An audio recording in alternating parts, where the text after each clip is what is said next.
प्रारूप समिति का गठन किया गया था और उसके जो हेड थे वो भीमराव जी अंबेडकर थे। आपके 6 पारियों में से 4 पारी में यह प्रश्न आएगा, प्रारूप समिति के हेड कौन थे? या तो सरदार पटेल का पूछेंगे, नेहरू का पूछेंगे, या आपके भीमराव जी का पूछेंगे। तीनों के याद रखने, सीधे सीधे प्रश्न आएंगे। हेड कौन थे? कैबिनेट समिति की सिफारिश पर, कैबिनेट समिति की सिफारिश पर इसका गठन किया गया था। भारत की संविधान निर्मात्री सभा के अध्यक्ष कौन थे? यह प्रश्न भी हर पारी में पूछा जाएगा। भारत की संविधान निर्मात्री सभा के नए प्रश्न बोर्ड लाएगा कहां से? संविधान दे दिया, लाएगा कहां से बताओ? हर पारी में उसको 10 प्रश्न पूछने हैं, 6 पारी में 60 प्रश्न पूछने हैं। 60 के 60 मैं तुम्हें लिख के दे दूं, उस 60 में से मान के चलो आधे से ज्यादा क्वेश्चन तो हर पारी में पूछने पड़ेंगे। मतलब 6 पारियों में से आधे से ज्यादा वो क्वेश्चन आ जाएंगे पॉलिटी के। वही है जो बता रहा हूं, इन्हीं में से आएंगे। संविधान निर्मात्री सभा के अध्यक्ष कौन थे? एक पूछ रहा है अध्यक्ष, तो स्थायी अध्यक्ष आपके डॉक्टर राजेंद्र प्रसाद जी, ये आपको याद रखना। डॉक्टर राजेंद्र प्रसाद जी ये आपके 11 दिसंबर को बने थे, 11 दिसंबर 1946 को। अब सच्चिदानंद जी सिन्हा है तो वो अस्थायी है। अब इसमें ऑप्शन में अगर सच्चिदानंद सिन्हा होता ना तो प्रश्न है वो डिलीट हो सकता था। अध्यक्ष पूछ रहे संविधान निर्मात्री सभा के अध्यक्ष कौन थे? अध्यक्ष तो वो भी थे, भले ही अस्थायी थे। तो ये बात है, सच्चिदानंद सिन्हा। और ये पहली बैठक जब हुई थी ना, उस समय 9 दिसंबर को आपको बनाया गया था अस्थायी अध्यक्ष, अस्थायी हेड बनाया गया था। बाद में स्थायी को चुन लिया गया था। दिमाग में बात बैठ रही है सीधी सी? अगला प्रश्न देखो, शानदार प्रश्न है। भारतीय संविधान को कब अंगीकृत किया गया? आपकी 6 में से 6 पारी में यह प्रश्न पूछा जाएगा, याद कर लेना। भारतीय संविधान को कब अंगीकृत किया गया?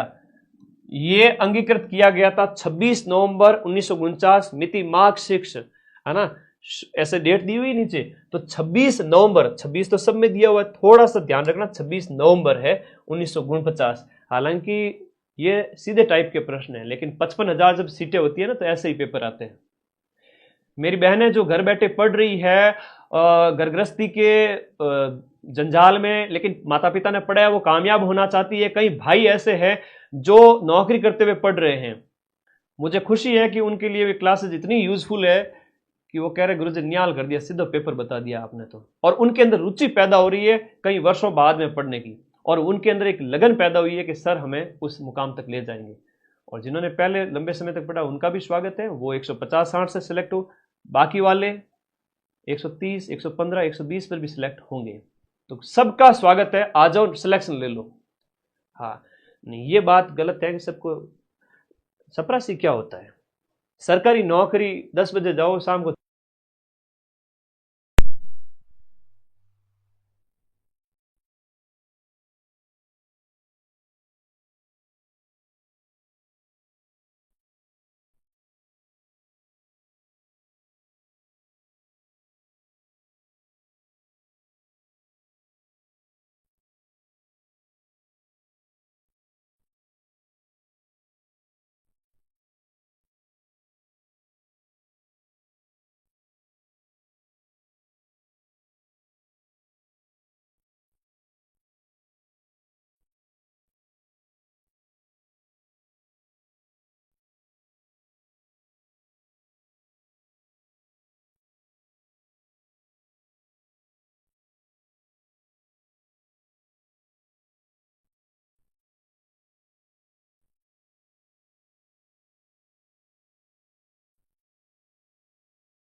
हाँ आवाज आ रही है?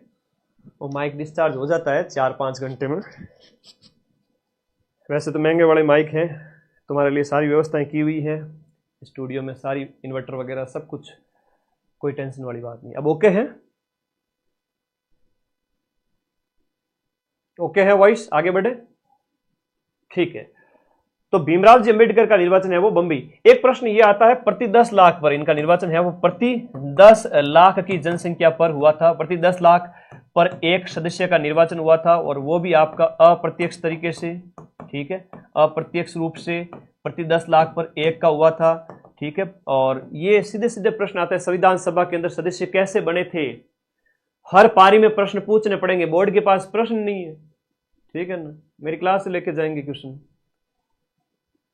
संविधान निर्मात्री परिषद की जो झंडा समिति है ना, उसके अध्यक्ष कौन है, इंपोर्टेंट है, झंडा समिति के अध्यक्ष कौन थे। Question number 300, question number 300 doctor Rajendra Babu. एक बार मैं भी देख लेता हूं यार, वॉइस तुम क्या वॉइस प्रॉब्लम है।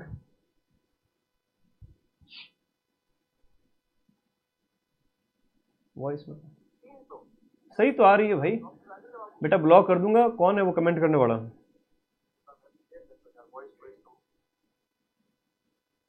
अच्छा, वो बच्चे पीछे चल रहे हैं कुछ, इसलिए कह रहे हैं वॉइस चली गई। एक तो तार गुरुजी नींद को नहीं लेवी पूरी रात में डिस्टर्ब करी है। आगे आ जाओ। देखो देखो समिति के राजेंद्र बाबू है, संविधान के 5 में से 5 प्रश्न मिला के जाऊंगा अभी अगले आधे घंटे के अंदर। देखो तुम हो गए 2 प्रश्न तो रेडी। संविधान, देखो भारत का संविधान बहुत लंबा है और बहुत कठोर है और बहुत आगे है, ये कथन किसका है। Question number 301।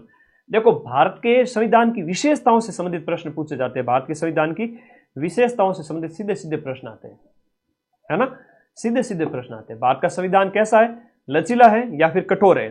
तो गुरुजी भारत का संविधान थोड़ा लचीला है और थोड़ा कठोर भी है, कुछ कुछ जगहों पर कठोर भी है, जहां कॉन्स्टिट्यूशनल अमेंडमेंट करने के लिए हमें संसद के अंदर जब बिल पारित करते हैं कई बार आधे राज्यों या आधे से ज्यादा राज्यों की अनुमति लेनी पड़ती है, वो कठोर प्रावधान लागू किए हुए, तो कठोर हैं और कहीं कहीं पे लचीला भी है, ठीक है। ओके, तो यहां याद रखना ये मॉरिस जोन्स का कथन दिया हुआ है कि भारत का संविधान बहुत लंबा है, बहुत कठोर है, बहुत लंबा, बहुत कठोर है, बहुत आगे। तो बहुत लंबा और बहुत कठोर है वो मॉरिस जोन्स ने कहा, मॉरिस जोन्स ने कहा था। भारत की संविधान निर्मात्री सभा के अध्यक्ष नहीं बल्कि उपाध्यक्ष पूछ रहे हैं। अध्यक्ष तो सबको पता है, लेकिन उपाध्यक्ष जो याद करके जाएगा वो प्रश्न गलत नहीं करेगा। एच.सी. मुखर्जी है यहां पर, एच.सी. मुखर्जी, एच.सी. मुखर्जी याद कर लेना। आज और कल 2 दिन अगर कोई माइंड मैप यूट्यूब और टेलीग्राम से जुड़ गया, मां सरस्वती साक्षी है, 80 से 90 प्रश्न सही करवा दूंगा।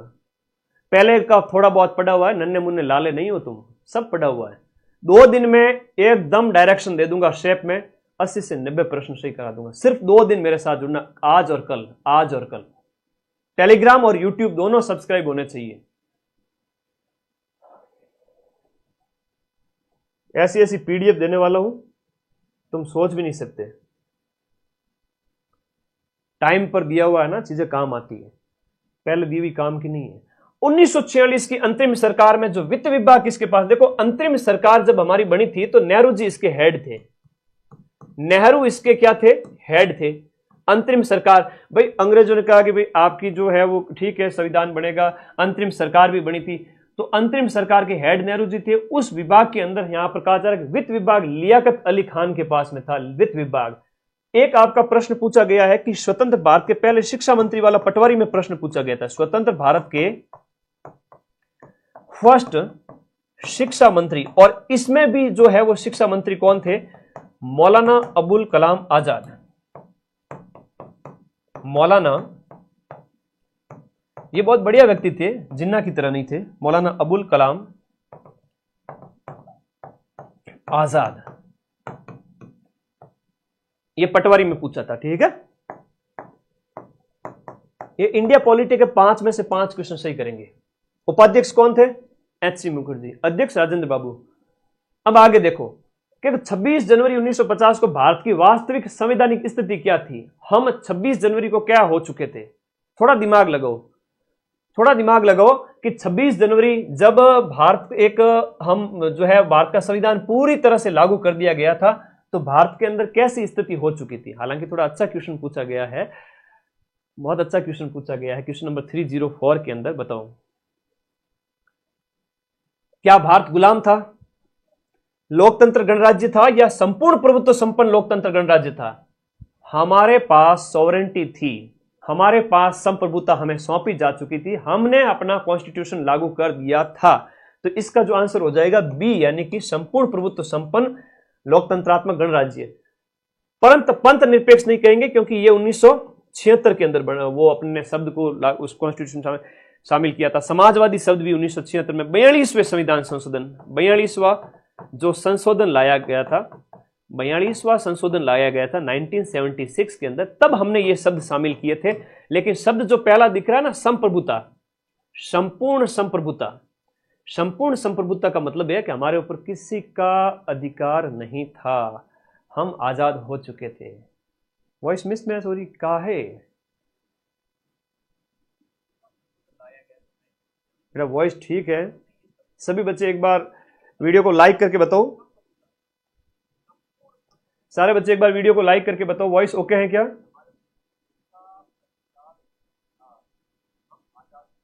बेटा सही तो है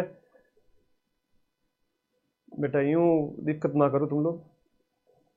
ओके है तो फिर आगे बढ़ते हैं।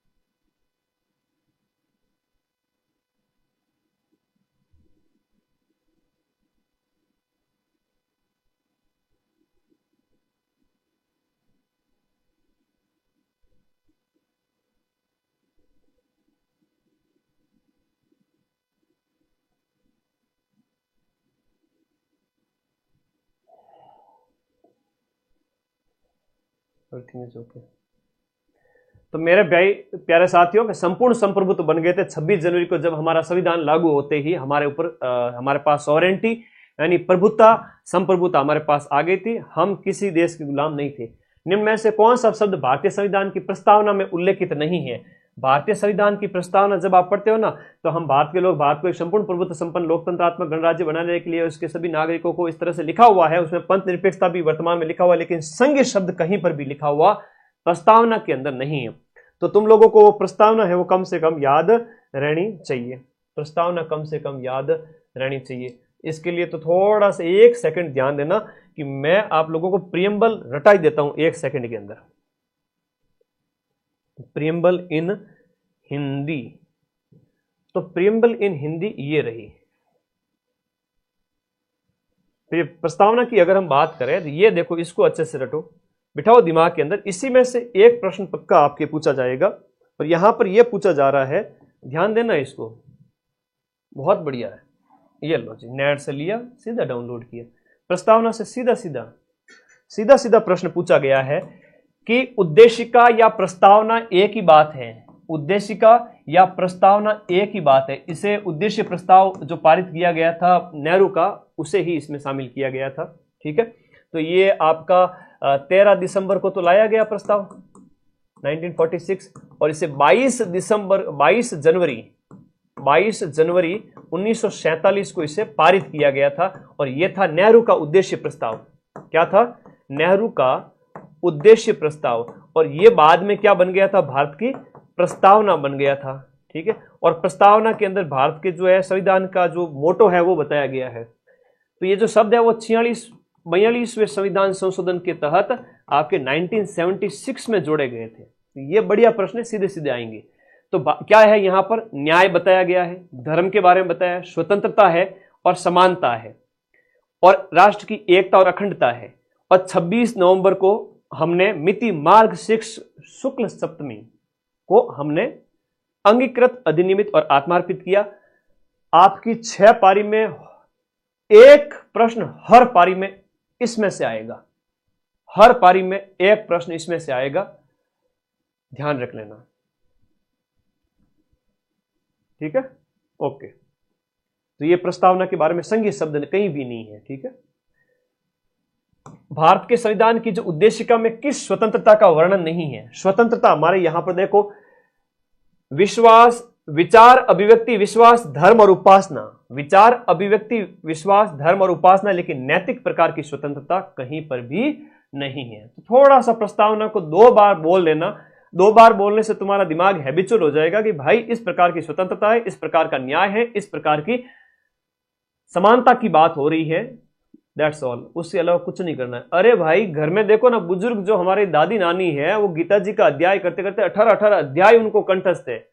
उनको पूछ लेना कि गीता जी के अंदर ये अध्याय के बारे में बताया, वो कहेगी नहीं इसमें से कोई नहीं, ये कथन गलत करो, वो भी बता देते हैं। तो वो भाई बहुत कम पढ़े लिखे हैं तो वो भी कर लेते हैं। तो तुम तो बहुत होशियार हो, तो तुम्हें पता होना चाहिए कि इसमें नैतिक प्रकार की कई स्वतंत्रता नहीं है। न्याय है 3 प्रकार का, धर्म है, विचार, अभिव्यक्ति, विश्वास, धर्म नहीं, हम यहां बात करेंगे न्याय की बात हो रही है। स्वतंत्रता में 5 प्रकार की स्वतंत्रता। समानता में प्रतिष्ठा और अवसर की समानता।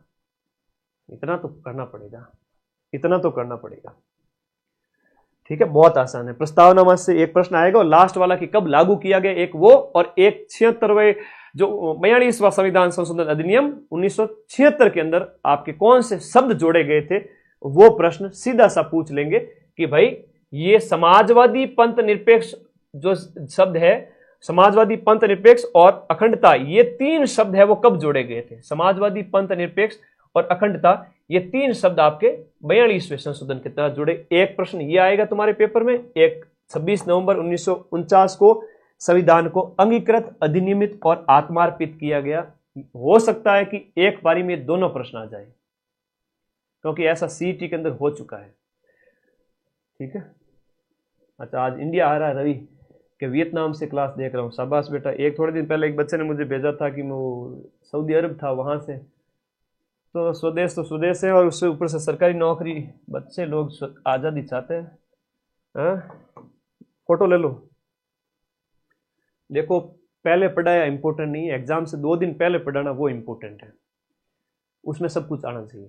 उद्देश्य का उत्कृष्ट गद्य काव्य है और ये परिपूर्णता की तस्वीर है, ये कथन किसका है। हालांकि थोड़ा कठिन प्रश्न है, ये पंडित ठाकुरदास भार्गव का कथन है, जिन्होंने ठाकुरदास भार्गव की हम बात करें तो प्रस्तावना को इन्होंने क्या कहा, संविधान की आत्मा कहा।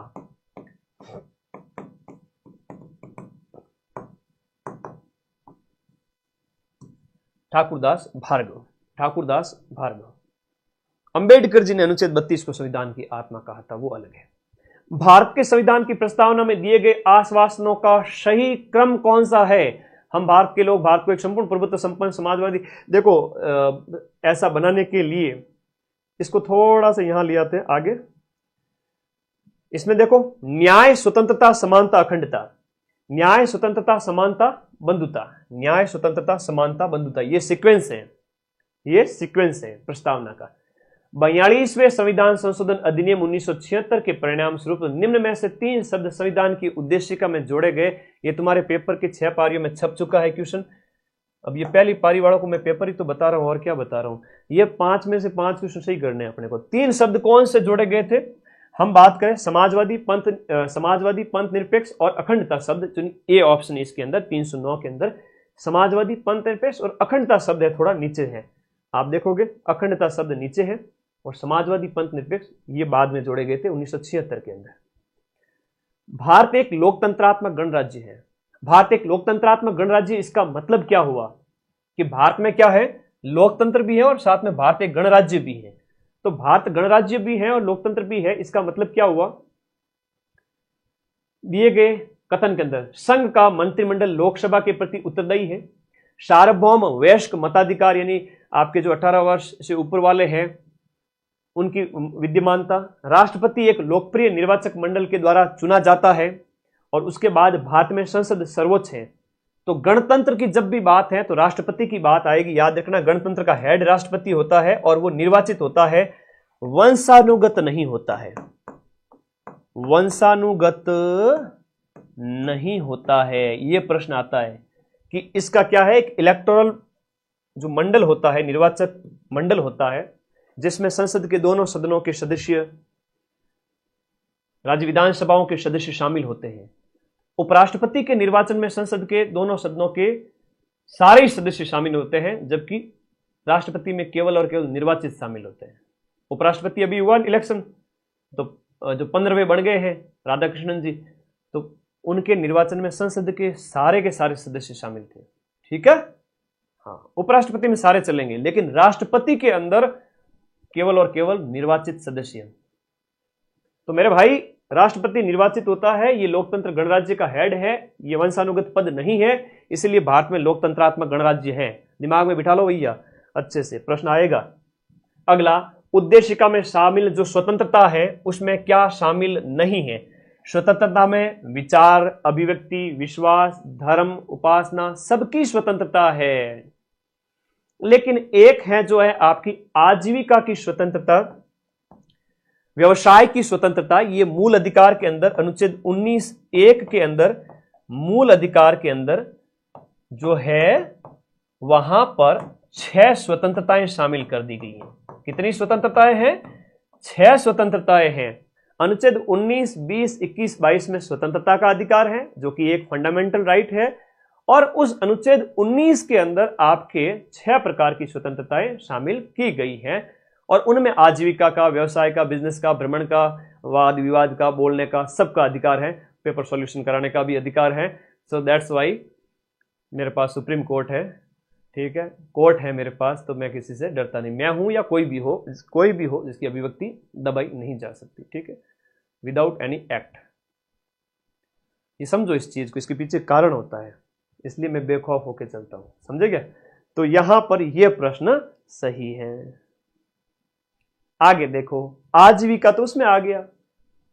निम्न में से कौन एक भारतीय संविधान के उद्देश्यों को प्रतिबिंबित करता है? भारतीय संविधान के जितने भी उद्देश्य है ना, भारतीय संविधान के जितने भी उद्देश्य है वो नेहरू के उद्देश्य प्रस्ताव में शामिल है। और नेहरू के उद्देश्य प्रस्ताव की अगर हम बात करें तो वो आपके 13 दिसंबर को लाया गया और 22 दिसंबर 1947 को पारित किया गया। तो तुम लोगों को पढ़ाई कठिन तो नहीं लग रही? एक बार कमेंट कर दो, मजा आ रहा है कि नहीं आ रहा है? गुरुजी मजा आ रही है, बहुत ज्यादा आनंद आ रही हो कि नहीं आ रही हो? तो संविधान की जो प्रस्तावना है ना, उसमें हम भारत के लोग भारत को क्या बनाना चाहते हैं? संपूर्ण प्रभुत्व संपन्न समाजवादी, लोगों को ऐसी न्याय मिले, स्वतंत्रता मिले, समानता मिले। हमारे संविधान का उद्देश्य इसके अंदर है, ये बात है। सब आनंद आ रहा है, बढ़िया चल रहा है, कोई दिक्कत नहीं। अब एक प्रश्न है कि मूलभूत अधिकार इसमें है लोक कल्याणकारी राज्य की बात है। लोक कल्याणकारी राज्य, कि भारत एक लोक कल्याणकारी राज्य भी है। तो भारत एक लोक कल्याणकारी राज्य है, यह बात संविधान में कहां लिखी हुई है? ऐसा करना चाहिए, है ना? इसमें क्या है? चाहिए। क्या करना चाहिए स्टेट को? आदेश नहीं है बल्कि निर्देश है। और निर्देश की जब बात है तो नीति निर्देशक तत्व है संविधान के भाग 4 के अंदर। और ये तो बाध्यकारी है भाई, ये तो प्राप्त करने ही है, ये तो बाध्य है, ये जनता को मिलने ही चाहिए। नहीं मिले तो सुप्रीम कोर्ट चले जाते हैं लखनऊ के लाडे, सीधी सी बात है। तो फंडामेंटल राइट क्या है? वो बाध्यकारी है, जनता प्राप्त करेगी उनको, लेकिन कर्तव्य भी है उनके साथ। निर्देशक है वो सरकार के लिए निर्देश है। प्रस्तावना में उद्देश्य है संविधान का। आई बात समझ में ना? हाँ। और ये जो संसद है ना तुम्हारी जो दिख रही है, यही तो संविधान सभा थी पहले। यही तो क्या थी? संविधान सभा थी। बाद में आजादी के बाद क्या बन गई? संसद बन गई। किसने कहा कि प्रस्तावना संविधान निर्माताओं के विचारों को जानने की कुंजी है? जानने की कुंजी है, ये किसने कहा था? शुरू मजबूरी में किए थे, अब मजा आ रहा है क्योंकि माइंड मैप मिल गया है। वाह, तो पहले कहीं और भटक के आए थे। कोई टेंशन वाली बात नहीं है, माइंड मैप आ गया ना, क्यों चिंता करते? कोई ना कोई तो होना चाहिए मार्केट के अंदर तगड़ा वाला, की जो बढ़िया दिन रात एक करे बच्चों के लिए। सर हकीकत बता रहा हूँ, पिछले 25 दिन से पेरेंट्स से बात नहीं की है कॉल पे, बस इसी पे लगा हुआ हूँ। अब 21 तारीख के बाद में बात करूंगा, ठीक है? घर परिवार सब कुछ छोड़ रखा है इसके लिए। तो प्रस्तावना संविधान की कुंजी है, ये किसने कहा था? अर्नेस्ट बेकर ने कहा था। हालांकि ये तुम्हारे नहीं आएंगे, ठीक है? तुम्हारे नहीं आएंगे। थोड़ा लेवल का प्रश्न मैंने जानबूझ के डाला है। अर्नेस्ट बेकर ने कहा तुम्हारे नहीं आएंगे, 4th ग्रेड में एक्सपेक्ट ही नहीं कर सकते ऐसे क्वेश्चन। भारतीय संविधान में संघ के अवशिष्ट शक्तियां निहित करके, संघ में अवशिष्ट शक्तियां निहित करके किसका अनुसरण किया गया है? हमने संघ की जो अवशिष्ट शक्तियां, रेस्ट ऑफ द जितने भी पावर हैं, अवशिष्ट शक्तियां हैं, वो संसद के पास में, संघ के पास में है, संसद के पास में। ये प्रश्न एग्जाम में आता है कि भाई अवशिष्ट शक्तियां संसद के पास में, तो संघवाद की प्रणाली हमने कहां से अपना दी है? भाई संघवाद की प्रणाली हमने कनाडा से अपनाई है। हाँ, संघवाद की प्रणाली हमने कनाडा से अपनाई है। भारतीय संविधान की कौन सी अनुसूची पंचायतों की, आज तो क्वेश्चंस हैं और कल इतने शॉर्ट नोट्स लेके आने वाला हूं, इतने शॉर्ट्स कि मेरी उस 5-7 घंटे की क्लास से क्वेश्चन आ जाएंगे सेम टू सेम। और आज और कल वाली दोनों क्लास मिक्स करके जिसने अटेंड कर ली, शॉर्ट नोट्स प्लस क्वेश्चंस देख लिए, 80+ क्वेश्चन सही करके आएगा, 80 से 90 भी हो सकते हैं। तो पूरा प्लान पैक है, कल 5 घंटे और तैयार रहना सुबह। तो थ्योरिकल और वेरी शॉर्ट में आज क्वेश्चंस हैं, बाहर तो आज भी नहीं जाएंगे। संविधान की कौन सी अनुसूची है? वो पंचायतों की शक्तियों से संबंधित है। पंचायतों की शक्तियों से संबंधित हम बात करें, पंचायतों के अंदर आपकी 11वीं अनुसूची, 11वीं और एक है 12वीं। 12वीं है वो नगरीय निकायों से संबंधित है, 12वीं है वो आपकी नगर निकाय से संबंधित है, और 11वीं पंचायतों से है। 10वीं है तो जनता, जो नेता लोग दल बदलते हैं ना, उनके ऊपर रोक लगाने के लिए, तो दल बदल हो गया। ये आप लोगों को थोड़ा सा इसके अंदर याद रखना है, मोस्ट इंपॉर्टेंट है। हाँ जी, अगला प्रश्न बताओ। तो पंचायतों से 11वीं अनुसूची याद रहेगा ना सबको? क्वेश्चन नंबर 315, भारतीय संविधान के कौन से भाग में नीति निर्देशक तत्वों का उल्लेख है?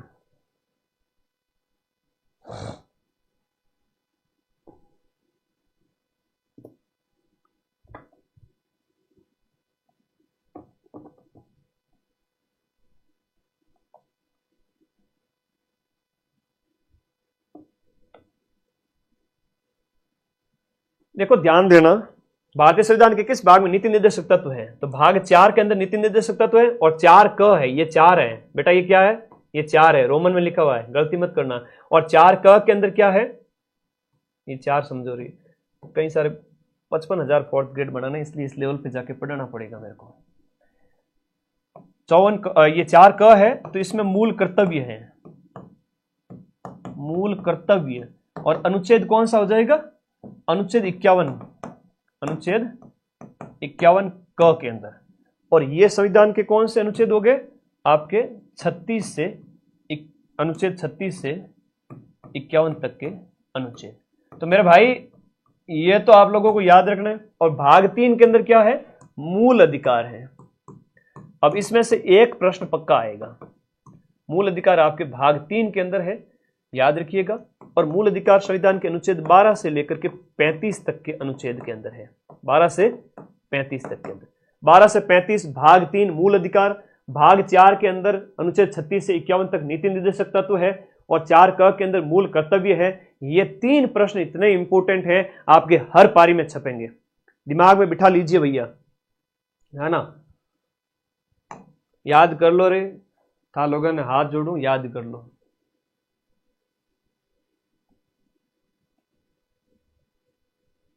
आगे बढ़ो। संविधान में कौन सा भाग है वो आपके पंचायतों से संबंधित है?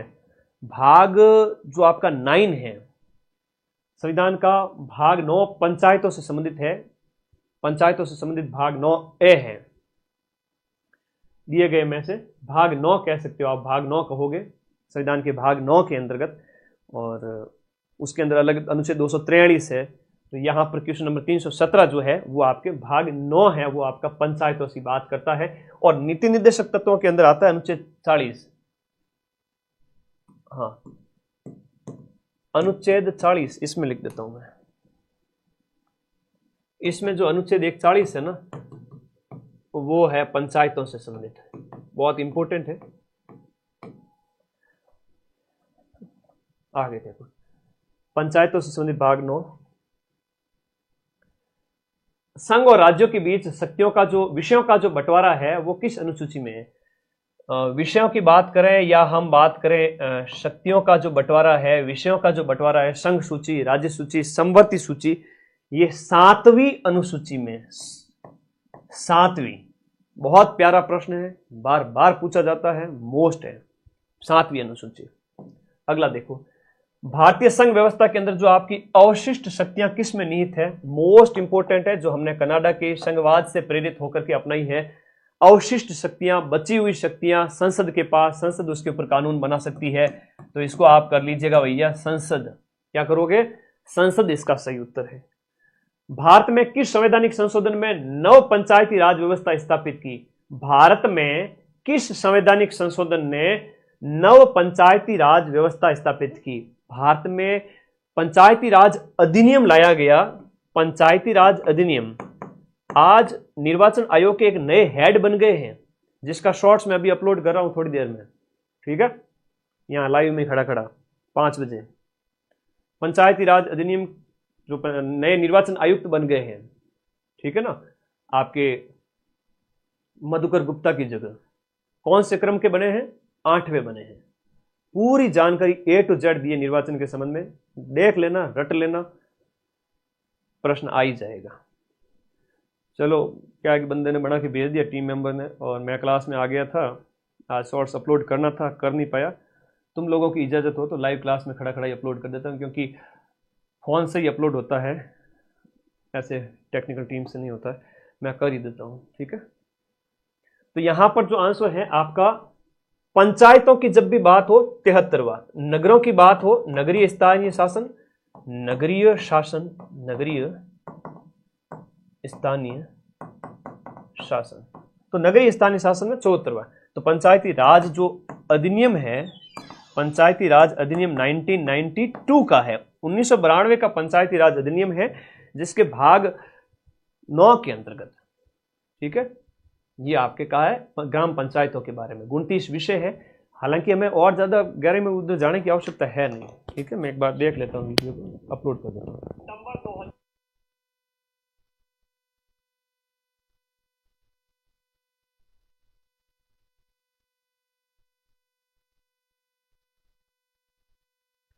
ये मधुकर गुप्ता का स्थान लेंगे, जिनका कार्यकाल 2022 से 2025 था। निर्वाचन आयोग के वे प्रश्न जो बार बार परीक्षा में पूछे जाते हैं, याद, चलो भाई याद कर लो, ठीक है, अपलोड कर देता हूँ। राजस्थान के पहले निर्वाचन आयोग, प्रथम निर्वाचन आयोग कौन थे बताओ? जिनका कार्यकाल 1994 से 2000 था, यानी 6 वर्ष, और बाद में ये दूसरे आयुक्त से 5 वर्ष। हाँ, राजेश्वर सिंह 8वें बने हैं, आज ही आएगा प्रश्न। चलो इसे अपलोड करते हैं। अगला प्रश्न, भाग 9 कब जोड़ा गया बताओ?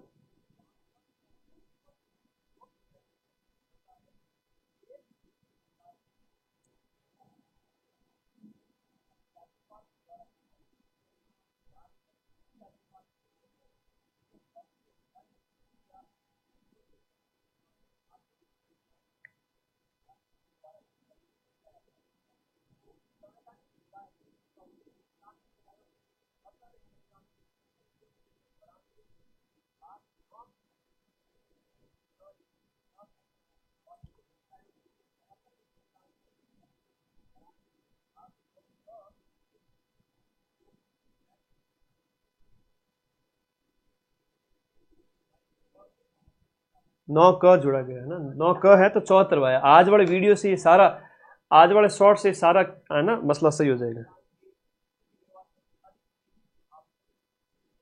चलो मैं एक शॉर्ट्स अपलोड कर लेता हूँ बेटा।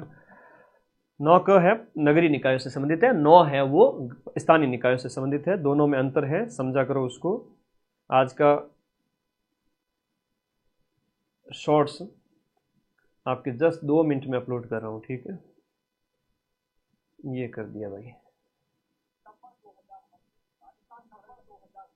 यार मैं अकेला काम करने वाला, कई सारी जिम्मेदारियां होती है, इसमें जिम्मेदारियों को पूरा करना पड़ता है। एक बार तुम लोग तब तक शेयर कर दो भाई। अब मैं नॉन स्टॉप चलूंगा, इंडिया पॉलिटी और राजस्थान पॉलिटी में खत्म करने जा रहा हूं बस। फिर करंट अफेयर्स, कंप्यूटर साइंस, वो भी तो पढ़ाना है ना तुमको।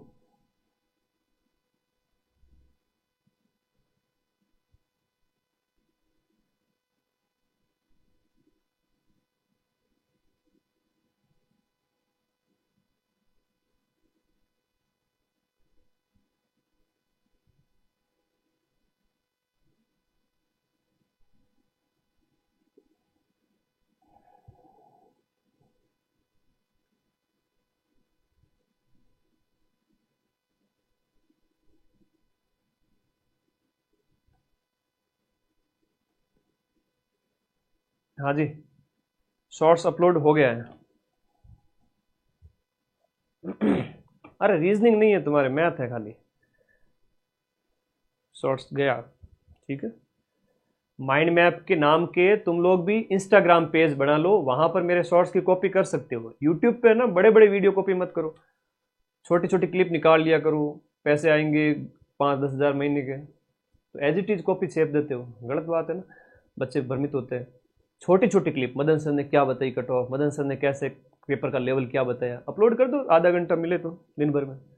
महीने के 5-7 हज़ार कमा लिया करो यूट्यूब से। मैं तो चाहूँ तो महीने के 5 लाख रुपया यूट्यूब से कमा सकता हूँ, लेकिन मेरे लिए ये थोड़ा सा भारी पड़ जाता है। विद्यार्थियों के लिए जब पढ़ते हैं तो ऐड ऑन करना थोड़ा मेरे लिए ठीक नहीं लगता मुझे, तो मैंने ऐड ऑफ करके पैसे नहीं कमाता मैं यूट्यूब से। बाकी वर्तमान व्यूज रोज के 20 से 25 लाख हैं, इसलिए बंद कर रखे हैं।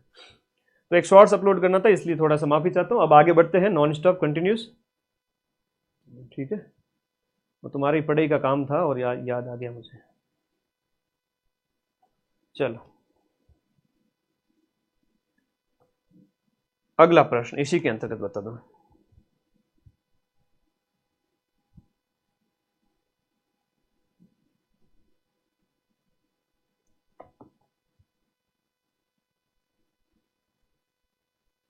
क्वेश्चन नंबर आपका 321 कह रहा है, क्वेश्चन नंबर 321 कह रहा है, ध्यान से देखिएगा। देखो इसमें तो 9 भाग 9 और इसमें हो गया भाग 9 क। अब ये पंचायतों से संबंधित है और ये नगरीय निकायों से संबंधित है, बस थोड़ा सा अंतर है, दिमाग में बिठा लेना इसको, अनुच्छेद वही है। अगला देखो, भारतीय राजनीतिक व्यवस्था, भारतीय राजनीतिक व्यवस्था में इसमें से कौन सर्वोच्च है। देखो बहुत प्यारा क्वेश्चन है, सीधा सीधा पूछ लेंगे आपके अंदर, भारतीय राजनीतिक व्यवस्था के अंदर सबसे ऊंचा कौन है, संविधान है या सर्वोच्च न्यायालय है। बाकी सब चीजें तो गौण हो गई, तो सबसे ऊपर कौन होता है भाई, संविधान होता है, ठीक है। सबसे ऊपर कौन सा होता है अपना, सीधी सी बात है, संविधान है, सबसे ऊपर अपना संविधान है। सारी शक्तियों का स्रोत ही यही है। और न्यायालय क्या करता है। अच्छा एक प्रश्न ये आता है कि संविधान की रक्षा किसके द्वारा की जाती है, तो संविधान की जो रक्षा है वो आपके सर्वोच्च न्यायालय के द्वारा, न्यायालयों के द्वारा जारी की, मतलब ठीक है, रिट जारी करके अनुच्छेद 32 के तहत सुप्रीम कोर्ट, और आप कहोगे कि अनुच्छेद 226 के तहत हाई कोर्ट्स के द्वारा। तो ये दोनों चीजें आप लोगों को याद रखनी है। ओके ओके, वह शॉर्ट्स मैंने अपलोड कर दिया है, ठीक है। 2025 राजस्थान करंट अफेयर्स का मोस्ट इंपोर्टेंट प्रश्न जो आपके पेपर में बार बार पूछा जाएगा, याद करिएगा। राजस्थान के 8वें और नए निर्वाचन आयुक्त बन गए हैं डॉक्टर राजेश्वर सिंह। ये मधुकर गुप्ता का स्थान लेंगे, जिनका कार्यकाल 2022 से। इसमें मैंने बहुत इंफॉर्मेशन दी है, एग्जाम में राजस्थान पॉलिटी का प्रश्न है और तुम्हारे पूछा जाएगा, ठीक है भाई। ओके, इसको देख लेना बाद में, या अभी 1 सेकंड के लिए थोड़े थोड़े जाके देख के आ सकते हो, तुरंत शॉर्ट ही है वहीं पे। इनमें से कौन सा सर्वोच्च है, हम बात करें संविधान की रक्षा न्यायालय करता है। आगे देखो, न्यायिक पुनरावलोकन की व्यवस्था, संसद के द्वारा बनाए गए कानूनों की जांच कौन करता है, सुप्रीम कोर्ट करता है ना। सुप्रीम कोर्ट है वो आपकी जांच करता है, किसके कानूनों की, आपके संसद के कानूनों की, और वे विधि के अगर खिलाफ पाए जाए तो उन्हें निरस्त भी कर सकता है। ये भारत और अमेरिका दोनों के अंदर है।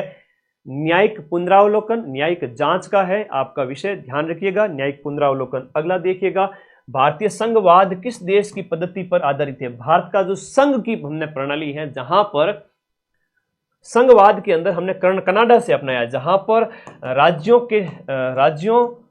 प्लस जो केंद्र, राज्य प्लस केंद्र, सीधी सी बात है, राज्य प्लस केंद्र मिलकर चलते हैं, वो संघवाद कहलाता है। भारत ने समवर्ती सूची की संकल्पना कहां से अपनाई है, सीधा सा प्रश्न एग्जाम में आएगा। समवर्ती सूची हमने कौन से देश के कॉन्स्टिट्यूशन से अपनाई है। बहुत प्यारा क्वेश्चन है, ऑस्ट्रेलिया के संविधान से है, वेरी इंपॉर्टेंट क्वेश्चन। ऑस्ट्रेलिया, कंगारुओं से हमने समवर्ती सूची अपनाई है, कंगारुओं से समवर्ती सूची अपनाई है। अमेरिका का पूछे तो ये मूल अधिकार है, अमेरिका से पूछे तो आप लोग मूल अधिकार के बारे में याद रखना। नीति निर्देशक तत्व है वो आयरलैंड के संविधान से है। भारत में राजनीतिक सत्ता का प्रमुख स्रोत, राजनीतिक सत्ता का प्रमुख स्रोत कौन है, हमें राजनीतिक सत्ता कहां से प्राप्त होती है। बहुत प्यारा क्वेश्चन है, बेटा व्हाट्सएप कर दे, कोई क्वेश्चन पूछे तो अभी क्लास में नहीं, तुम उल्टा सुल्टा क्वेश्चन पूछ रहे ये कांस्टेबल वाले। बताओ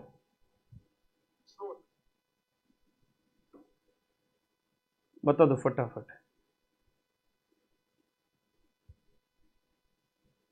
इस प्रश्न में यह पूछा है कि भारत में राजनीतिक सत्ता का प्रमुख स्रोत है, राजनीतिक सत्ता है जो सरकार है वो अस्तित्व में कहां से आती है।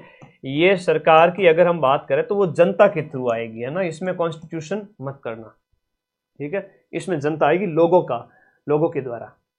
कौन सी भारतीय संविधान की विशेषता नहीं है? भारतीय संविधान की विशेषता का एक प्रश्न आपसे पूछा जाएगा, भारतीय संविधान की विशेषता कौन सी नहीं है? भारत में संसदीय सरकार है, बिल्कुल है, हमने ब्रिटेन के वेस्टमिंस्टर मॉडल को अपनाया है, सही है। अध्यक्ष सरकार भारत के अंदर नहीं आते हैं, अध्यक्ष सरकार कहां पर है? अमेरिका के अंदर है, ठीक है, यूएसए में है अध्यक्ष सरकार।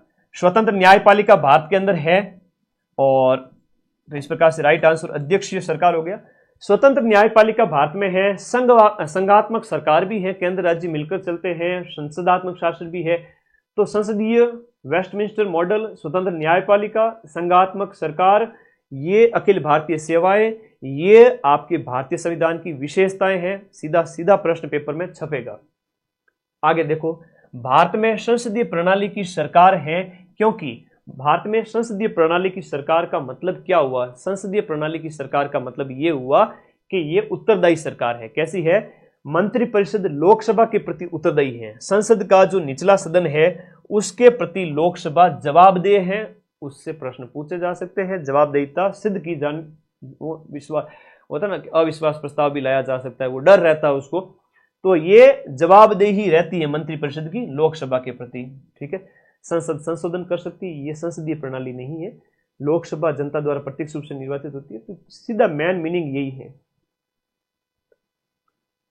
सबसे पहले संसदीय सरकार किस देश ने शुरू की थी? संसदीय सरकार हम बात करते हैं ब्रिटेन की है, और हमने तो वहां से उसको कॉपी किया है, सीधी सी बात है, हमने ब्रिटेन को कॉपी किया है, संसदीय सरकार में ब्रिटेन को हमने कॉपी किया है, बहुत इंपॉर्टेंट है। अगला प्रश्न, शॉर्ट्स देख के आगे सबके सब क्या इंफॉर्मेशन मिली 2 मिनट के अंदर, 1 मिनट के अंदर, जरा कमेंट बॉक्स में बता दो ताकि तुम्हारे सभी साथी भी समझे क्या देखा शॉर्ट्स के अंदर। बताओ शॉर्ट्स में क्या बताया मैंने। प्रथम सूचना आइए, प्रथम निर्वाचन आयुक्त कौन थे? बताओ कमेंट में। और वर्तमान में मुख्य निर्वाचन अधिकारी कौन है? पूछे थे मैंने आपको प्रश्न। हाँ, शॉर्ट्स देख के आगे वापस, अभी अभी अपलोड किया यूट्यूब पर, लाइव की कैटेगरी के पास में शॉर्ट्स होता है, देख लो जाके। भारतीय संविधान पर सर्वाधिक विदेशी प्रभाव किस राष्ट्र के संविधान का पड़ा? हमने विदेशी प्रभाव में ब्रिटेन को काफी कॉपी किया है, क्वेश्चन नंबर 330 में ब्रिटेन को काफी कॉपी किया है, और हमने 1935 के अधिनियम को भी काफी अपनाया है, ये चीजें ध्यान रखना। यहां से हम बात करें नीति निर्देशक तत्व लिए हैं, ये थोड़ा ज्यादा फेवरेट क्वेश्चन है, नीति निर्देशक तत्व, नीति निर्देशक तत्व, डीपीएसपी जिसे कहते हैं, directive principle of state policy. बहुत बढ़िया, बहुत बढ़िया। अगला देखोगे, देखो तुम्हारे एग्जाम में जो प्रश्न आएंगे, संविधान की विशेषता, संविधान सभा के प्रश्न पूछ लेंगे, और संविधान के स्रोत पूछ सकते हैं, थोड़ा मूल अधिकार, नीति निर्देशक तत्व वगैरह, 5 प्रश्न तो आएंगे। उसमें संघवाद यहां से लिया, यहां से संसदीय प्रणाली को अपनाया, यहां से नीति निर्देशक तत्व अपनाए, यहां से मूल अधिकार अपनाए, ये मेन चीजें तो पूछी जाएगी, और जिसका कंसेप्ट क्लियर है वो अच्छा कर लेगा। ओके, अगला देख लो, निम्न में से कौन सा असुमेलित है? दिए गए में से आपका एक गलत जोड़ा आपको पहचान करना है और बताना है कि आपका असुमेलित कौन सा है। मैंने अभी जस्ट बताया था, नागरिकता ब्रिटेन से, मूल अधिकार आपका अमेरिका से लिया गया है, कौन सा असुमेलित है बताओ।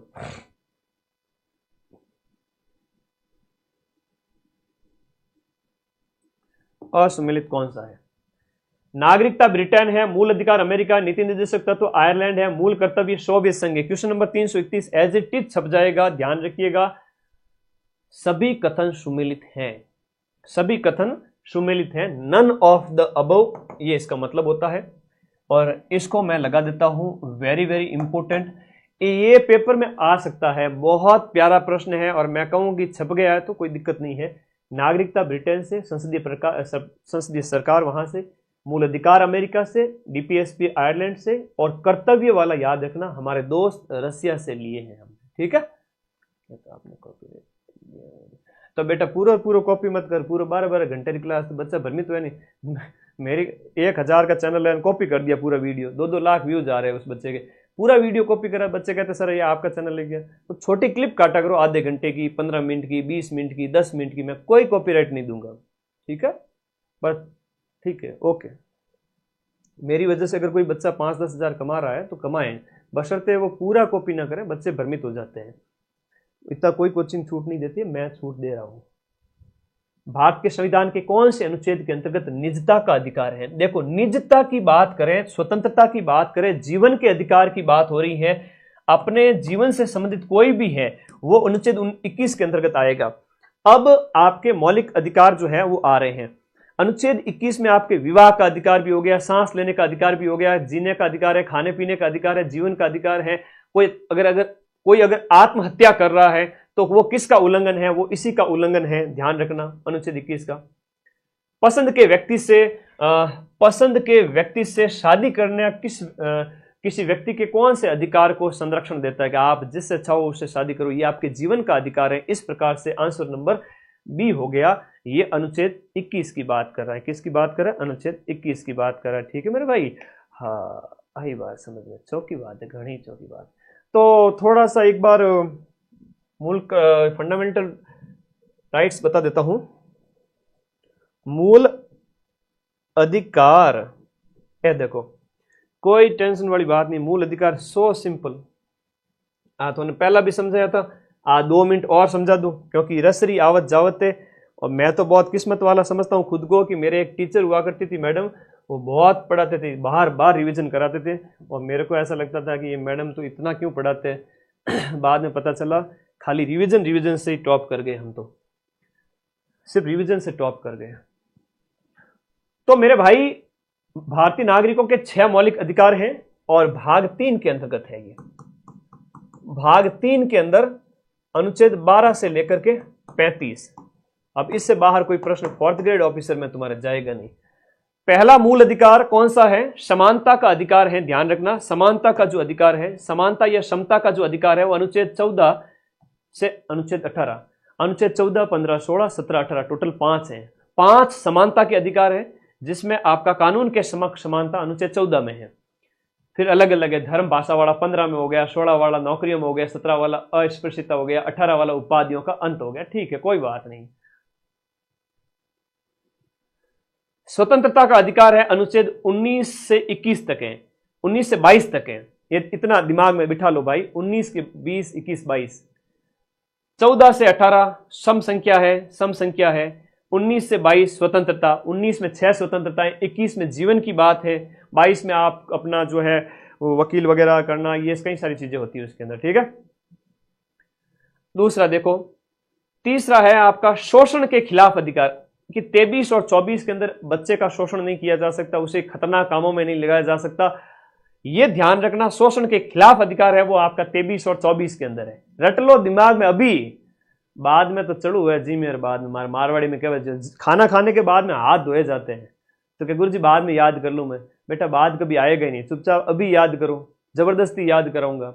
देखो इसको, शोषण के खिलाफ अधिकार 23-24। फिर धर्म की स्वतंत्रता, मेरी जो इच्छा, मेरी जिस धर्म को मैं मानूं, तो ये आपका अनुच्छेद 25 से 28, 25 से 28 धर्म की स्वतंत्रता, 25, 26, 27, 28। जिस धर्म को मानो, आपकी इच्छा, आबाद आचरण करो आप उसका, लेकिन कुछ निर्बंधनों के साथ में, बंधनों के साथ में। फिर है संस्कृति और शिक्षा का अधिकार, आप अपनी संस्कृति का पालन पोषण करें, 29 और 30 के अंदर। और संवैधानिक उपचारों का अधिकार, जिसे आपका आत्मा कहा गया है, इसे जो है संविधान की जो मूल अधिकारों की आत्मा कहा है, ये अंबेडकर जी ने कहा है। इसके तहत सुप्रीम कोर्ट है वो 5 प्रकार की रिट जारी कर सकता है। सुप्रीम कोर्ट 5 प्रकार की रिट जारी कर सकता है, और अगर आपको अधिकार नहीं मिल रहे हैं तो सुप्रीम कोर्ट के कहने पर सरकार को मजबूरी में आना ना चाहते हुए भी आपको ये अधिकार देने पड़ेंगे। ठीक है, तो स्क्रीनशॉट ले लो, किसी की इच्छा है भाई वापस देखना है तो। मूल अधिकार कितने? 6। 7वां संपत्ति का था जो वो हटा दिया गया था, संपत्ति वाला अभी मूल अधिकार नहीं है, और इसे कहां डाल दिया गया? अनुच्छेद 300 क के अंदर, और इसे अब बना दिया कानूनी अधिकार। क्या है ये है आपका कानूनी अधिकार। ठीक है मेरे भाई, इससे ज्यादा क्या ही पढ़ोगे? बच्चे की जान लोगे क्या? ये बताओ, 4th ग्रेड ऑफिसर ही तो बना रहे हो, तो फिर मूल अधिकार सबको समझ में आ गए क्या? आगे आ जाओ। भारत के संविधान के अनुच्छेद 32 में प्रदत्त मूल अधिकार कौन सा है? अनुच्छेद 32 सभी प्रकार के मूल अधिकारों की रक्षा करता है। कि मैं बैठा हूं ना, तुम टेंशन मत लो, अनुच्छेद 32 कहता है तो अगर उल्लंघन हो गया तो हम सुप्रीम कोर्ट में चले जाएंगे। संवैधानिक उपचारों का अधिकार है, इलाज करने का अधिकार है। ठीक है, उपचार मतलब इलाज, दिमाग में बिठा लो इसको। अगला देखो, कौन सा मौलिक अधिकार केवल भारतीय नागरिकों को उपलब्ध है? केवल और केवल भारतीय नागरिकों को उपलब्ध है, विदेशियों को नहीं है। सार्वजनिक सेवाओं के संबंध में अवसर की समानता, के आईएएस रो एग्जाम देना है, 4th ग्रेड ऑफिसर रो एग्जाम देना है। Davis Morris Jones, Davis Vance वो आके यहाँ 4th ग्रेड का पेपर थोड़ी देगा, या मैरी जोन्स वो आके पेपर थोड़ी देगी। पेपर तो देगे मारे विशालन, सुमनन, विजयन, हनुमानन, राकेशन, सतपालन, अजय, सपना। तो बेटा वो अधिकार सिर्फ आप लोगों ने, दूसरा किन्हीं नहीं है। सर्विस में जाने का अधिकार विदेशियों को नहीं है। तो सार्वजनिक सेवाएं जो है, पब्लिक सर्विसेज है, उनमें जाने का अधिकार भारतीयों को है। बाकी कानून के समक्ष समानता जो अनुच्छेद 14 के अंदर है, धार्मिक स्वतंत्रता जो आपके 25 से 28 के अंतर्गत है, और शोषण के खिलाफ अधिकार है जो आपका 23 और 24 के अंदर है, ये विदेशियों को भी है, भारतीयों को भी है। मारा क्या बड़ी बात आप लोगों ने समझ में तो आवे ना? पूछ लूं भाई का, मैं खाता तो नहीं पढ़ूंगा, ठीक है, सीधी बात है ना, कोई टेंशन नहीं। देखो पॉलिटी मैं इसलिए ट्राई कर रहा हूँ थोड़ा ज़्यादा, मैं इसलिए लालच कर रहा हूँ कि मेरे राजस्थान हिस्ट्री कल्चर ज्योग्राफी में तुम पूरे में से पूरे लाओगे, मुझे पूरा भरोसा है। लेकिन इंडिया पॉलिटी और राजस्थान पॉलिटी में तुम गलती मत करना। तो बस टेंशन उसी चीज की है। 50 क्वेश्चंस।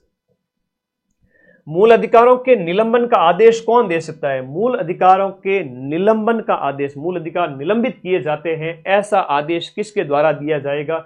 मूल अधिकारों के निलंबन का आदेश राष्ट्रपति है। इंपॉर्टेंट है, थोड़ा सा इसको अच्छे से दिमाग बिठाओ। मूल अधिकारों का निलंबन का आदेश, जैसे आपातकाल अगर लग गया है उस स्थिति में, है ना, आपातकाल लग चुका है, राष्ट्रीय आपात लग चुका है 352 के तहत, तो राष्ट्रपति के द्वारा आपके मूल अधिकार, ऐसा नहीं है कि आप जैसा चाहे वैसा आचरण कर देवे, वहां पर आपको आपातकाल के दौरान रुकना पड़ेगा, तो राष्ट्रपति जारी करते हैं। अगला देखो, भारत के संविधान का कौन सा भाग कल्याणकारी राज्य के आदर्श की घोषणा करता है? भारत के संविधान में वो कौन सा भाग है जो जनता के कल्याण की बात करता है कि बेचारे लखनऊ के लाडे, इनका भला हो जाए, अच्छा हो जाए, सरकार को ये करना चाहिए, सरकार को वो करना चाहिए, अच्छी अच्छी बातें, जो है उद्योगों की, पंचायतों की स्थापना हो, सिविल कोड हो, पर्यावरण की रक्षा हो, विदेश नीति वगैरह अच्छी हो। कौन कहता है? ये कहता है राज्य का DPSP, directive principle of state policy, नीति निर्देशक तत्वों के अंदर कल्याणकारी बात, भाग 4 के अंदर 35 से अनुच्छेद 36 से 51 तक। भारत के संविधान के अनुसार निम्नलिखित में से कौन सा देश के शासन के लिए आधारभूत है? देखो, एक शब्द को अगर आप पकड़ोगे, अगर एक शब्द को आपने पकड़ लिया, कहा जा रहा है कि भारत के संविधान के लिए कौन सा यहां पर आधारभूत है। आधारभूत मतलब उसके बिना तो काम चले ही कोने, उसके बिना तो काम, मतलब वो आधार, बेस है, बेस है, निर्देश है, आदेश नहीं है। तो ये डीपीएसपी है, ध्यान रखना, मूल अधिकार मत करना, बेस है, आधार है। यहां पर ये ध्यान रखना, क्वेश्चन नंबर 38 के अंदर राज्य के नीति निर्देशक तत्व, क्वेश्चन नंबर 338। बेस, आधार है, शासन चलाने के आधार है कि हम इस बेस पे नीति बनाएंगे, अच्छी बात है। अनिवार्य तो होता तो थोड़ा सा वो उसकी ओर जा सकते थे, मूल अधिकारों की ओर। कौन सा नीति निर्देशक तत्व है वो गांधीवादी कहा जाता है? भाई वो गांधीवादी जो है वो है आपका स्वशासन की प्रभावी इकाई के रूप में ग्राम पंचायतों की गठन की बात संविधान के अनुच्छेद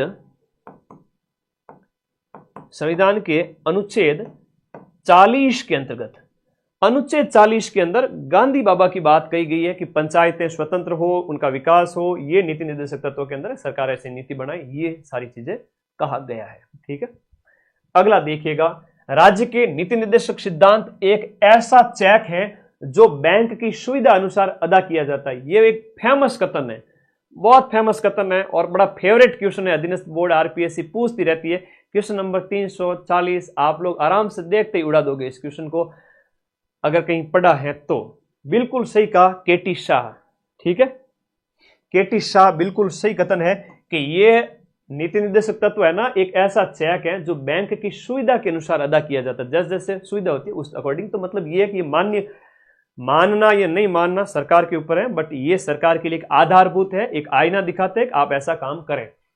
भारतीय संविधान का कौन सा अनुच्छेद भारत की विदेश नीति से संबंधित है? बहुत प्यारा क्वेश्चन पूछा है। भारत की विदेश नीति से संबंधित आपका कौन सा अनुच्छेद हो जाता है? विदेश नीति से संबंधित अनुच्छेद कौन सा? क्वेश्चन नंबर 341 बताओ। विदेश नीति से संबंधित है कि हम दूसरे देशों के साथ सहयोग, परस्पर सम्मान करते हुए आगे बढ़े। ये 4-5 बातें जो बताई गई है, अनुच्छेद 51 है, सीधी सी बात है। अनुच्छेद 48 की बात आए तो वो क्या है?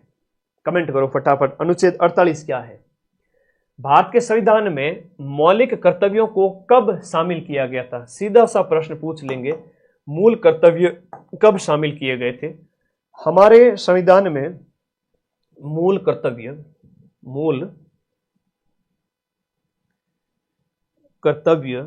कब शामिल किए गए थे?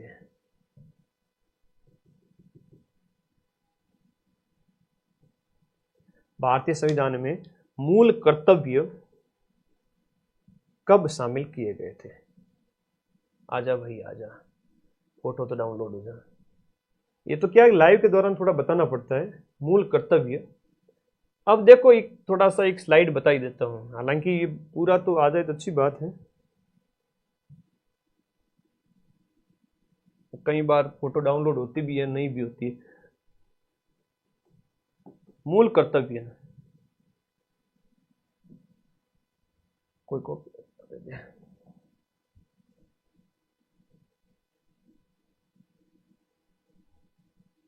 आ जाओ।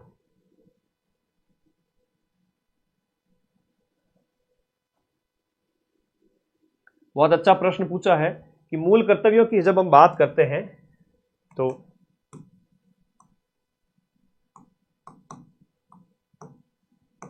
मूल कर्तव्य तो संविधान के अनुच्छेद 51 क के अंतर्गत और भाग 4 क में अनुच्छेद 51 क में जोड़ा गया था। सरदार स्वर्ण सिंह समिति की सिफारिश पर 1976 के अंदर 42वां संविधान संशोधन अधिनियम, और बाद में 10 कर्तव्यों के बाद में 10+1 और जोड़ दिया गया। 10+1 जोड़ दिया 11 हो गए। और ये 11वां कब जोड़ा, ये प्रश्न 11वां कब जोड़ा ये पूछा जाता है कि 2002 के अंदर 11वां जोड़ दिया, जिसमें बच्चों की शिक्षा का अधिकार भी शामिल था। तो 1976 के अंदर ये आ जाएगा, आपके मौलिक कर्तव्यों को जोड़ा गया था। हाँ ओके। पर्यावरण की रक्षा कौन से मौलिक नीति निर्देशक तत्व में शामिल है, ये बताओ। पर्यावरण की रक्षा वाला तो मूल कर्तव्य का सीधा सा प्रश्न, सरदार स्वर्ण सिंह समिति 1976 42वां संविधान संशोधन, और 10 इसमें थे। बाद में एक 11वां शामिल कर लिया गया, 86वां संविधान संशोधन अधिनियम, और वो था 2002 का 86वां संविधान संशोधन अधिनियम 2002। ये कई बार प्रश्न बनता है, वेरी वेरी इंपॉर्टेंट प्रश्न है, इतना मोस्ट है कि बार बार आता है कि मौलिक कर्तव्यों में एक और जोड़ दिया गया जहां बच्चों की निःशुल्क शिक्षा की बात कही गई है ना। 6 से 14 वर्ष के बच्चों के 6 से 14 वर्ष के बच्चों की निःशुल्क शिक्षा की बात कही गई है। तो भाई कर्तव्य भी है, यूं नहीं कि तुम लोग लेने ही रहो, अरे दिया भी तो करो कुछ देश को। देश का सम्मान करो, आदर्शों का सम्मान करो। 11 टोटल हैं, आप सम्मान करो देश का, देश के कर्तव्यों का पालन करो, हम आपको अधिकार